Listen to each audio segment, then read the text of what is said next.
Father, once again, we have sung these words, and we want to say that we mean them.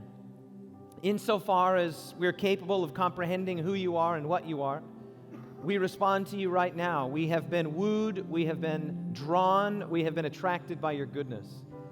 Father, I pray now that as we move into the preaching and into the Word, into that portion of our morning program, that you would go with us in the same way that you've been with us in the music, and that we would have an awareness of just how beautiful and awesome you are. Father, big day today, Thursday. Help us to have a productive day, but help us to have a day in which we are resting in your goodness, in your grace, and in your beauty. Is our prayer in Jesus' name. Let everyone say amen and amen. All right, good morning, Andrews University. Did you have a good night? I had a terrible night. I'm not kidding. I had the worst night I've had in months. I don't know why. I'm a sleeper. I can sleep in almost any circumstance. I'm like an 8 hours a night guy. And I was talking to Dwight about this. Last night I went to sleep for like an hour, maybe an hour and a half. Then I woke up and I started thinking. Can anybody relate to this? As soon as you start thinking, and then I was like, I wonder what time it is. And I made the mistake, and I know better, of looking at my phone to check the time. And then it was like, ding, ding, ding. And of course, it's like a wake time in Australia. So then I have church things, and then I'm thinking, and then that was my night. It ended at about 2 o'clock this morning. So anyway, bad night, but I've had a lot of time to prepare. There's an upside. There's a silver lining here. And so looking forward to this, but really looking forward to a nap, actually. So this is going to be really fun. Let's start by putting up here on the screen, sort of describing where we've been and where we hope to go. It's Thursday, so we're making our way toward the end of our, I counted 11 presentations that I'll be doing. So here we go. We are talking about a series, The Beautiful, Believable God, trying to sort of orient ourselves to what I'm trying to orient you to is how I would have thought and how I was thinking as a sort of 19, 20, 21-year-old punk rock kid. And as we've mentioned, I had these objections to the idea of God, and particularly the Christian version of God. The first was hell. That was answered to not only my satisfaction, but frankly to my attraction. We'll probably pick that up again a little bit tonight. In a way, and then we talked about the question of the heathen. I was really pleased with the answer there, the biblical answer. Then we came up against this idea, which is sort of the backdrop of both of these, and that's the whole idea of suffering. And for me, this is the preeminent question that any theistic worldview or theistic proponent has to address, right? At some level, we're going to have to address the proverbial elephant in the room, and that is, how can we simultaneously affirm the goodness of God and the ubiquity and reality of suffering? And that's what we're going to talk about in a way today, but that's where we're going to spend most of our time tomorrow.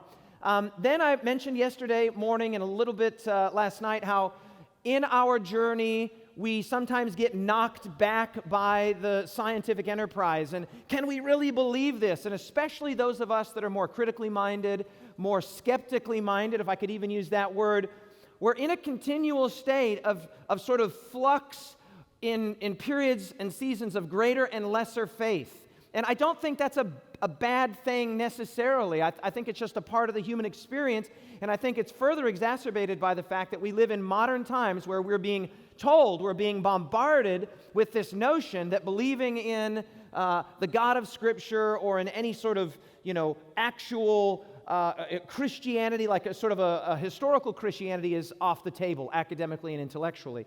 And so I think we did a pretty good job of dealing with that. And so we find ourselves here again at the question of suffering, which really the way this is going to go. This morning I'm going to talk about the cross. I want to set up what I really want to spend my time on tonight. So today we're going to talk about the cross. Tomorrow we're going to talk about suffering. And then on Sabbath, I'll be taking the first service here. Ty Gibson will be taking the second service. I'm going to talk about identity. So that's the remainder of our time together. Cross today, suffering tomorrow, and then the question of identity. I want to start with a thought experiment. And I've got a word up on the screen here. And what's that word, everyone? Hippopotamus, right? And as soon as it's a fun word to say, there are some words that are just fun to say, and that's one of them, right? Like, I'm so glad that the word hippopotamus exists. right? The other day, I walked in the door right there, and Taylor was there, and he was holding a LaCroix, and it was pamplemousse flavor. That's a really fun word to say, pamplemousse. Hippopotamus, right? It's almost impossible for you to not get an immediate mental picture at what's called a referent in your mind, even when you just see the word, right? Like you see the word, and you're like, oh yeah, hippopotamus, large African mammal, water-dwelling, gray, giant mouth, scary teeth, hippopotamus, right? And then now I'll put this word up on the screen, giraffe. And just in a moment, like instinctively, there's hardly even a lag period between you reading the word or hearing the word, and all of a sudden you see large African mammal, giant neck, spots, right? You just see it. You can't almost not see it. If you tried to say the word giraffe or read the word giraffe and not think about it, in the effort to not think about it, you've already thought about it, right? It's paradoxical that way. How about this one? Panda, right? And there it is. It's in your mind. It's just suddenly there. And the reason that these things are suddenly there is that you have a referent. You have an actual referent, something that's extended in space. It has qualities. It has characteristics. A panda is black and white and extremely cute. A giraffe has a long neck and spots, and a hippopotamus has a giant mouth, right? So you have this referent. Now I want to throw up this word, which is a little more abstract, and the word is hero. Now, I'm going to just venture a guess here. I'm going to hazard a guess here that two things are happening simultaneously. Of course, I don't have access to this information. It's taking place between your ears, but I'm going to hazard a guess that two things are happening right now. Number one, you do have an actual concretized referent in your mind, but probably it's not as unanimous as we had with giraffe in terms of consensus, and hippopotamus, and what was my other one? See, I didn't get much sleep. Panda, okay? So you still get something in your mind, but whatever your version or that person or that whatever it is comes into your mind, it may or may not be the same idea that's in somebody else's mind here. So far, so good? Okay, so a little bit more of an abstraction, but still we have an idea, something that's extended in space. We talk about heroes, various and sundry kinds of heroes. There's war heroes, and there's civil rights heroes, and there's maybe even your own personal heroes. And so we get the idea. Now I'm going to throw another word up on the screen here, and I want to see what happens. Right? Now the word is God. Now I don't know what comes into your mind. Right? I don't know what that picture is. I don't know what the referent is, but I'm going to say something here that's going to sound a little condescending, and it's going to sound a little risky, but whatever it is that came into your mind, it in no way bears any resemblance to, well, I shouldn't say no way, it very likely does not bear any resemblance to the same kind of correct picture that came into your mind when you were thinking about a hippopotamus or a giraffe or a panda. Now, I don't know, and this is not a critique of you specifically, it's a statement of reality that when we're talking about a hippopotamus, we know what we're talking about. It's a certain kind of thing. When we're talking about a panda, we know what we're talking about. It's a certain kind of thing. Even a hero, which is a little bit more of an abstraction, at least we have an idea, but as soon as we say God, we're in new territory here. And I imagine that everybody here has some kind of a referent. But the problem is that we don't know what a God is. We use words to try and mask our basic ignorance about the nature of God, what's called his ontology. We use words like eternal and infinite and omnipotent and omniscient and omnibenevolent. And these words are not meaningless words. I'm not suggesting that they're words like quizzlegook or schnickerdoodle that don't have some meaning, but really these words are just devices to try and give us access to something that we cannot understand, fundamentally dissimilar to us. So what I want to talk about today is the idea of God. I hope we can still be friends after I tell you what I'm about ready to tell you, but I hate superhero movies, okay? I'm sorry.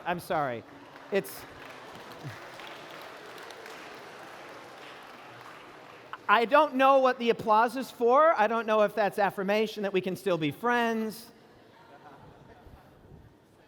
Okay, let me orient you here, the way this works. I've tried to watch superhero movies and get it, right? Like, I get it, like the Marvel thing, the DC thing. Actually, when I was a little boy, it's a story I wasn't planning on telling you, but when I was a teenager, this is kind of embarrassing. It's hugely embarrassing, actually. When I was a teenager, I was a part of a little comic book stealing syndicate in my neighborhood. And we had a little, I'm not exaggerating, we had this little technique. There were 2 comic book shops in our town, and we would go steal comic books from one shop, and then we would go sell them at another shop. And this worked really well for like 3 or 4 visits. And it didn't dawn on us, our little 13, 14-year-old minds, that maybe these comic book aficionados in the town kind of knew one another, small, Midwestern town. Anyway, I'll never forget, it was like, boo!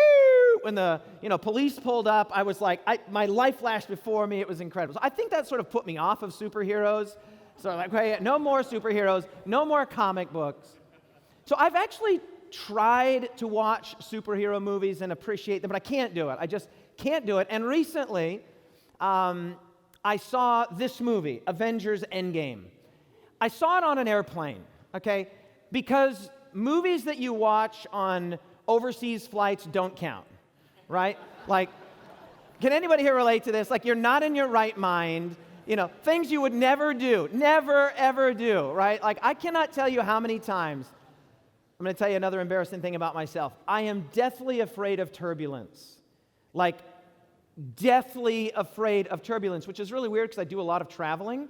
But if my wife were here or either of my sons, they would tell you that I am a complete chicken the moment that the plane starts to shake at all. Like, I grab onto my wife or my sons, or if I'm traveling alone, whoever, and not in moderate turbulence, like mild to moderate turbulence, I'm fine, but when it starts to kind of really shake, I freak out. And there have been at least 2 or 3 occasions where I've been somewhere over the vast Pacific, and I'm watching a movie that I would never watch in my home, or even I would just never watch it, but you're like, well, whatever, I'm on a plane. It's like this little state of suspended morality, I'm like, whatever.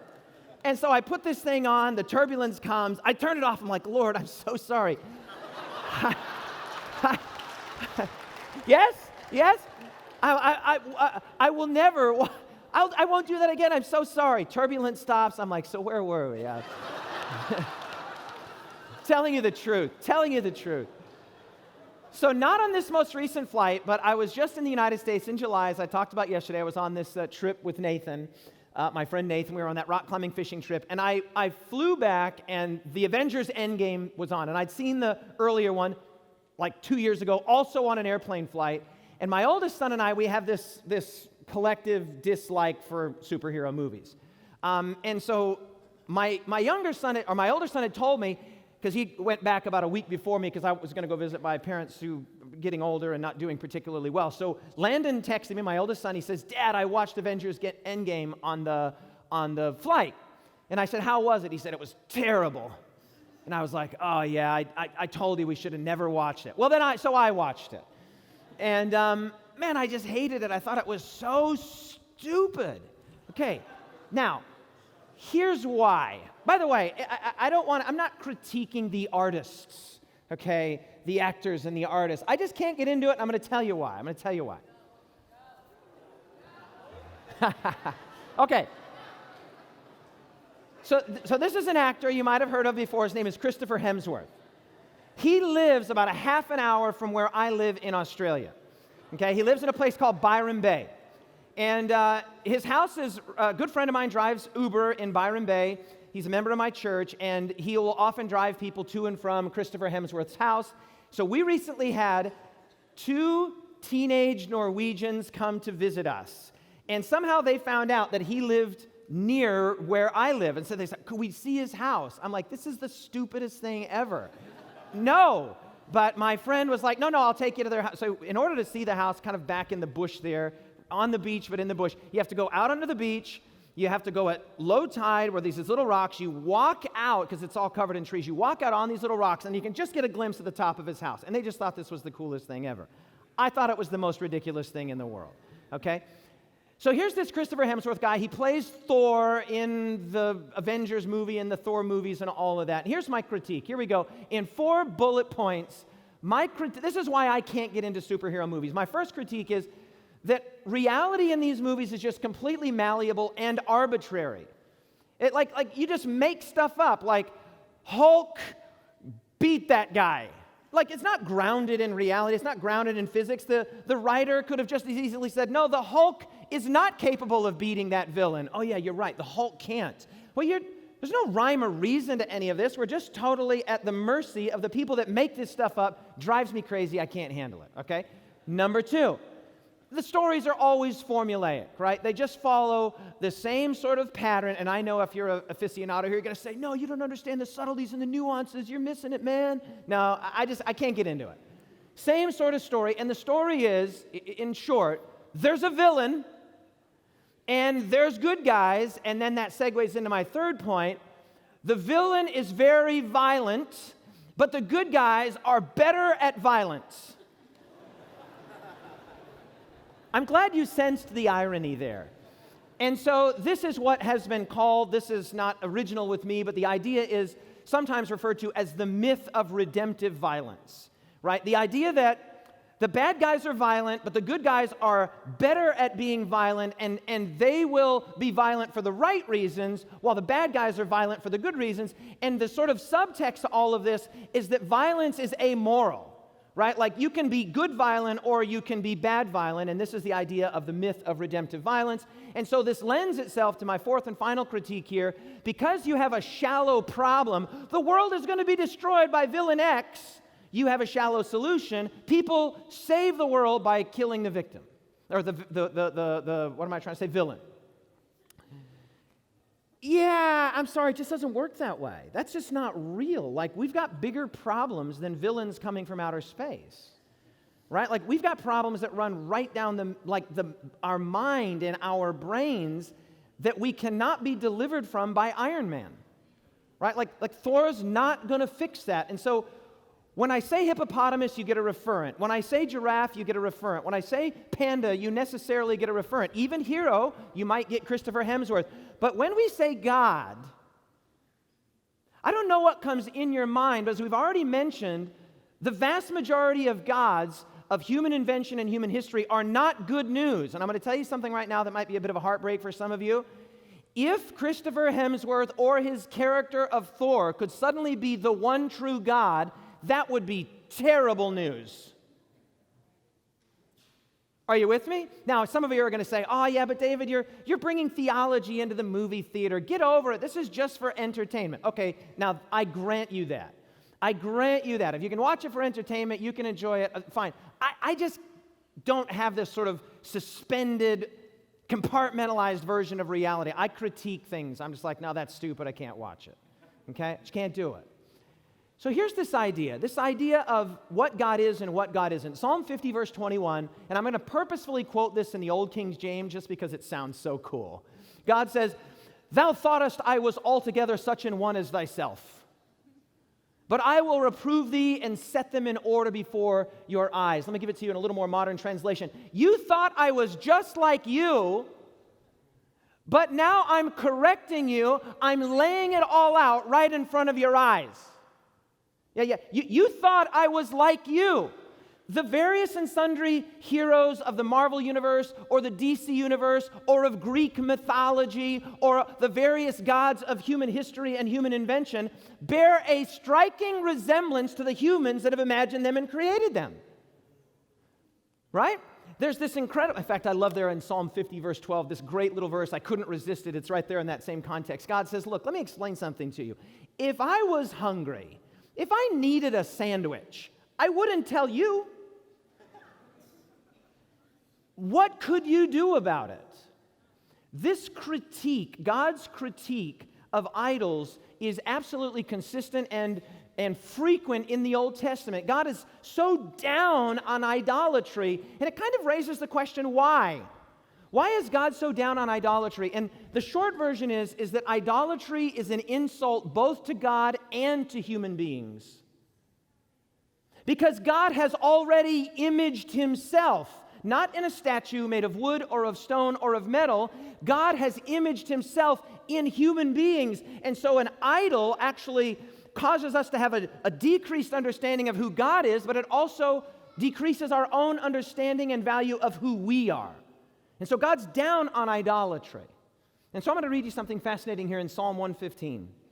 Psalm 115 says, "But our God is in heaven. He does whatever he pleases. The idols are silver and gold. They're the work of men's hands. They have mouths, but they don't speak. They have eyes, but they don't see. They have ears, but they can't hear. They have noses, but they don't smell. They have hands, but they don't handle. They have feet, but they don't walk, nor do they mutter through their throat. Those who make them are like them." This idea that the only thing that we could have invented, the only thing that we could have come up with is something that bears some kind of a moral or ontological relationship to us. And so you might say it like this: God made us in his image, and then we made him in our image. We have created a caricature of what God really is, which is why when I say hippopotamus or giraffe or panda, you get a referent because we all know what we're talking about. But as soon as we say God, we're out of our depth. And the danger is that an incorrect idea of what a God is would creep into our thinking, not an idol made of wood or of stone or of metal, but an idol made of neurons. An idol constructed between the mind, between the brain. We have already noted this incredible statement from Plantinga that we will return to tonight. Again, he says this overwhelming display of love, describing the gospel of love and mercy, is not merely the greatest story ever told, it's the greatest story that could be told. That you couldn't conceive of a better good news story. Right? Like some of us might imagine that, a world where there's Iron Man and Superman and Spider-Man and Thor would be a really cool world. Yeah, maybe. It might be interesting. But it wouldn't be the greatest conceivable good news. Plantinga says the greatest conceivable good news consists of two basic elements. And that is, number one, there is a God. And number two, he looks like what? Jesus. And I gave you a homework assignment. And the homework assignment was to try and conceive of better good news. Try and come up with something that's better good news than that idea. And it's right at this point. I want to share with you a quotation from one of my favorite theologians and writers and thinkers, N.T. Wright. And he says this: my proposal, this is in his book, The Challenge of Jesus. N.T. Wright says, my proposal is not that we know what the word God means. Now watch this, fascinating where he goes with this. My proposal is not that we know what we're talking about. We know what a hippopotamus is. We know what a giraffe is. We know what a panda is. We even know to some degree what a hero is. But as soon as we say God, the danger is that we're going to try to make something. In fact, just very quickly before we read the rest of N.T. Wright's quote here, you might remember that when God appeared to Moses atop Mount Sinai summit, God told Moses on two occasions, nobody saw anything. He said it twice. Just remind the children of Israel they didn't see any likeness or any form. God was emphatic about this because he didn't want them to try and craft or construct something that was like him. You didn't see anything. So Wright says, my proposal is not that we know what the word God means and that we somehow manage to shoehorn or fit Jesus into that previous idea that we had about what a God was. He said, I got this other idea. How about this? What if we reverse the order? What if we reverse engineer what a God is? Rather than trying to shoehorn Jesus into our preconceived idea of what a God is, how about this? Instead, I suggest that we think historically, now watch this, about a young Jew possessed of a desperately risky, indeed apparently crazy vocation, riding into Jerusalem, denouncing the temple, and dying on a Roman cross, and how we somehow, watch this, final slide here with Wright, and we somehow allow our meaning for the word God to be recentered around that point. Fascinating.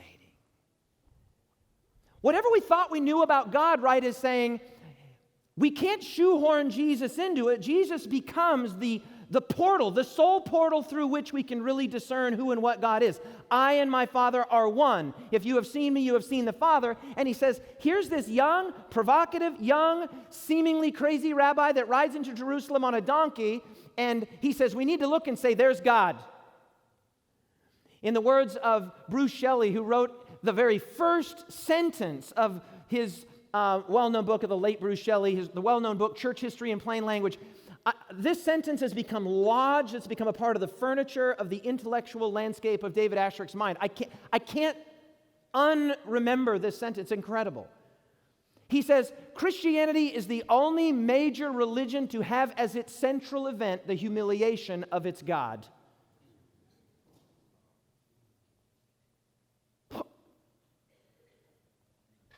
Who would invent that kind of a religion? Right?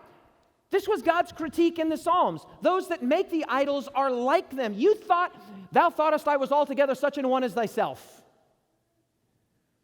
This has been referred to as the uninventability of Jesus, that the authenticity and the persuasiveness and even the veracity of the Jesus story is precisely that no one would have invented it.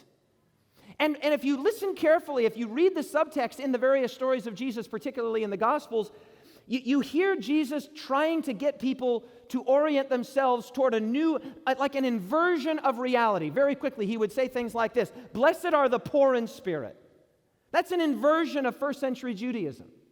He would say, he's turning over not just tables, he's turning over ideas. He tells the story of the rich man and Lazarus, and he completely inverts the expected outcome in reality, where the man who was at the gate and who had sores and all of that ends up in the bosom of Abraham, and the man who fared sumptuously every day and wore purple ends up in Hades. He inverts reality.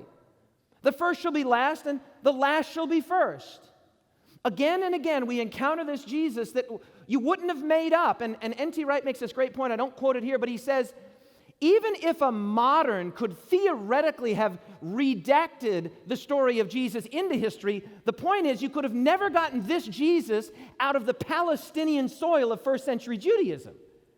You just couldn't have made it up.